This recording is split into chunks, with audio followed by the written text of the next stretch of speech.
Asalaamu calaykum. Waxaan halkan idinkugu soo gudbin doonaa qisada wiilkii Faransiiska ahaa asal ahaana Yahuudiga ahaa ay dartiis ku soo islaameen kumanaan qof oo ku nool qaaradda Yurub. Wiilkan Yahuudiga ahaa ayaa si aad ah u jeclaa shukulaatada, waana sababta ay dartiis u soo islaameen kumanaan ruux. Runtii waa qiso aad cajiib u ah oo aad la ilmeyn doontaan, laakiin isku daya inaad la socotaan ilaa dhammaadka. Inta badan waxaa maqalnaa shakhsiyaad diimo kala haysta oo ku soo biira diinteena suuban ee Islaamka, iyagoo ku soo islaama qisooyin kala duwan oo cajiib ah oo ku dhacay kuna qanciyey in ay qaataan diinta xaqa ah ee Islaamka. Laakiin ka waran qisada wiilkan Yahuudiga ahaa ee shukulaato uu jeclaa ay sabab u noqotay in uu soo islaamiyo kumanaan ruux oo ku kala sugan qaaradda Yurub iyo Afrika.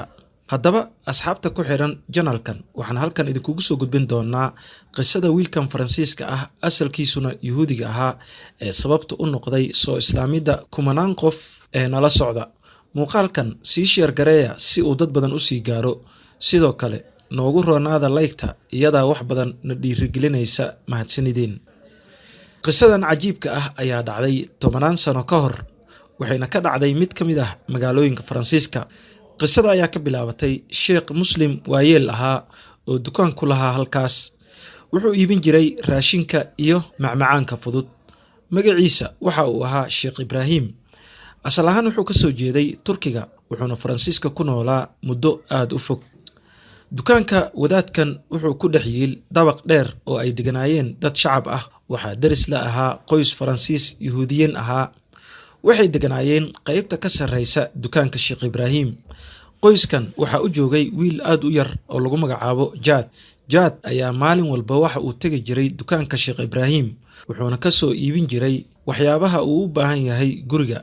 Laakiin mar walba uu wiilkan yar dukaanka sheekha wax ka soo iibsado, waxa uu ka soo xadi jiray xabad yar oo shukulaato ah, wuxuuna ku ridan jiray jeebkiisa. Laakiin sheekada la yaabka lahayd waxay ahayd in Sheekh Ibraahim uu ogaay shukulaatada uu ka xado wiilkan yar, balse uusan marnaba weydiin jirin ama dareensiin jirin in uu og yahay xatooyada uu ku sameeyo. Sheekh Ibraahim wuxuu ahaa nin aad u wanaagsan, si aad ahna looga yaqaan deegaanka uu ku noolaa, gaar ahaan in uu ahaa shakhsi degan, naxariis badan. Maalin maalmaha ka mid ah, wiilkii yaraa ee Yahuudiga ahaa Jaad ayaa yimid dukaanka Sheekh Ibraahim. Sidii caadada u ahayd, waxa uu iibsaday waxyaabihii uu guriga u baahnaa, laakiin markan waxa uu iloobay in uu xado xabaddii shukulaatada ahayd ee uu maalin walba xadi jiray. Wuxuuna damcay inuu ka baxo dukaanka, laakiin Sheekh Ibraahim ayaa u yeeray, wuxuuna ku yidhi, soo laabo Jaadow, waxaad ilowday xabaddii shukulaatada ahayd. Intaas kadib Jaad oo yaaban, dareensanna in shuuqu uu og yahay dhammaan xatooyinkiisii, ayaa ku jawaabay, maxaad ula jeedaa shukulaatadee? Sheekha ayaa ku yidhi, shukulaatada aad maalin walba qaadan jirtay waad ilowday in aad maanta qaadatid.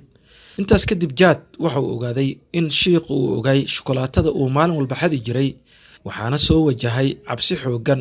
Wuxuuna ku dhahay asigoo argagaxsan, maxaad samaynaysaa? Miyaad la xiriiri doontaa booliska, mise waxaad ii sheegi doontaa waalidiintayda? Intaas kadib sheekha ayaa ku dhahay, maya Jaad, ha cabsanin, waxba ma samayn doono, laakiin waxaan wataa hal shardi. Wiilkii ayaa ku jawaabay, muxuu yahay shardigaas? Sheekhii ayaa ku yidhi, inaadan maanta kadib i xadin, dukaan kalena aadan xadin. Haddii aad midaas ii ballan qaado, waan ku saamixi doonaa. Wiilkii yaraa ayaa si aad ah u farxay, waxaana ka soo fuuqday neef weyn. Wuxuuna ku yidhi, waa ballan, maanta kadib kuma xadi doono. Sheekhii ayaa ku yidhi, hagaag, waxaad lahaan doontaa xabad shukulaato ah maalin walba adigoon xadin. Jaad mar kale ayuu si aad ah u farxay, wuxuuna si joogto ah u heli jiray xabaddii shukulaatada ahayd ee uu xadi jiray. Yaa samayn karo waxa uu sameeyey sheekhaas? Haddii uu nin kale ahaan lahaa, waa hubaal wiilkaas yar waxa uu sheegi lahaa booliska, waalidkiis, ama dhibaato ayuu gaarsiin lahaa.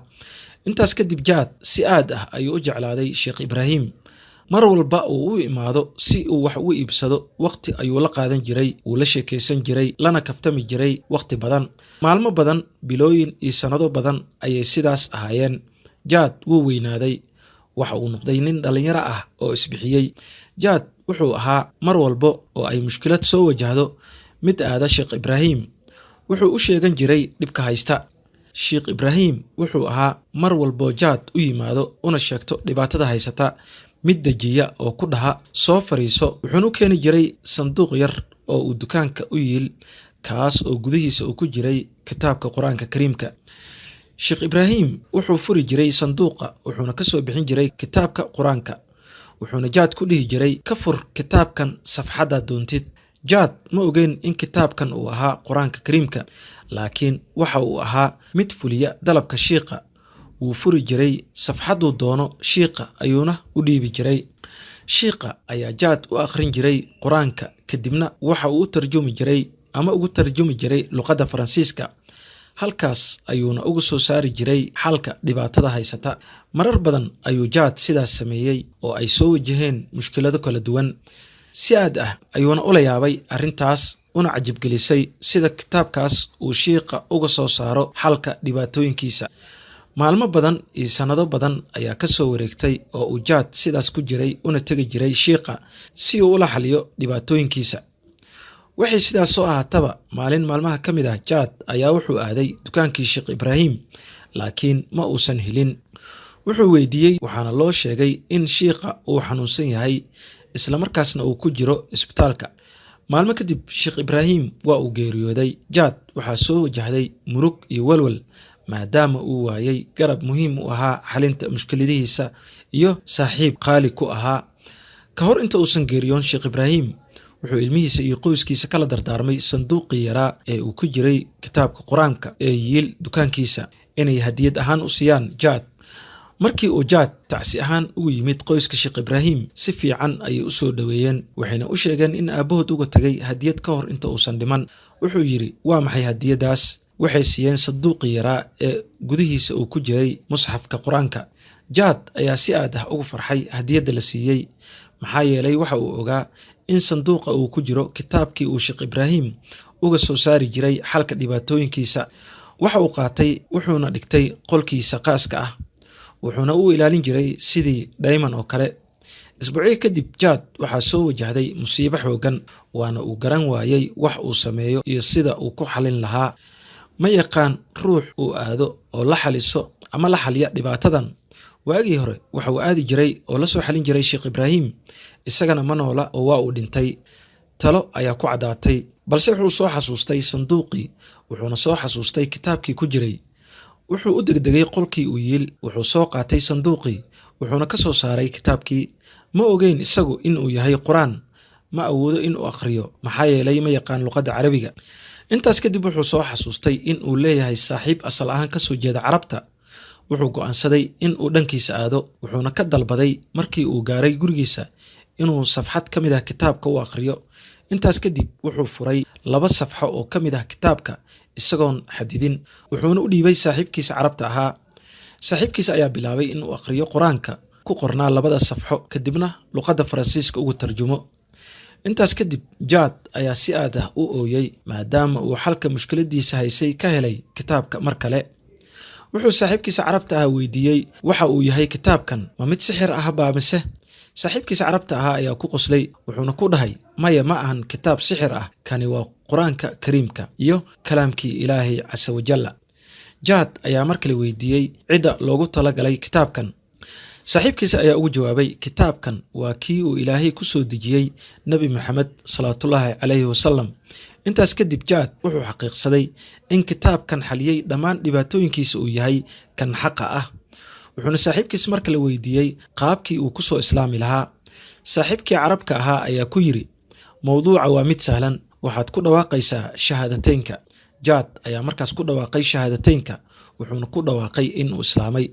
Jaad wuxuu bilaabay in uu si dhab ah u barto diinta Islaamka, wuxuuna xilligaas ahaa da'da 20aad. Sanado badan kadib oo uu baranayay diinta Islaamka, wuxuu ka mid noqday ducaadda ugu caansan Islaamka, gaar ahaan Yurub. Waxa uu soo islaamiyey in ka badan ilaa 6,000 oo ruux. Intaas kadib Jaad waxa uu go'aansaday in uu u safro Afrika, wuxuuna halkaas ka bilaabay faafinta diinta Islaamka. Wuxuu bedelay magaciisii, wuxuuna la baxay Jaadullaahi al-Qur'aaniyi. Faafinta diinta Islaamka wuxuu Jaad ku soo jiray ilaa 30 sano, waxa uuna geeriyooday sanadkii 2003. 2 sano kadib geeridiisa waxaa soo islaamay hooyadiis oo Yuhuudi ahayd, taas oo si aad ah u mucaaradi jirtay wiilkeeda, si aad ahna u diidi jirtay in ay bedasho diinteeda. subxaanallah, Sheekh Ibraahim allah u naxariistay dhaqankiisa wanaagsanaa waxa uu sabab u noqday soo islaamida mid ka mid ah ducaadda ugu caansan caalamka, kaasoo isna dartiisa ay u soo islaameen kumanaan qof haddaysanba malaayiin ahayn. sida wanaagsaneed ee ula dhaqmay wiilka yaraa ee shukulaatada ka xadi jiray ayaa beddeshay nolosha malaayiin ruux. qisadan waxaa soo weriyey oon ka daawaday Sheekh Nabiil Al Cawaadi mid ka mid ah muxaadarooyinkiisa, waxaana jeclaaday in aan soo tarjumo kadibna idinla wadaago, maadaama ay tahay qiso isoo jiidatay, qurux badan, xikmado badanna ay ka buuxaan. waxaan rajaynayaa in muuqaalkan uu si aad ah idiin cajab gelin doono. haddii uu idin cajab geliyey, sii sheer gareeya si uu dad badan u sii gaaro. sidoo kale ha ka iloowina like-ta, iyadaa dhiirigelin noo ah. mahadsanidin.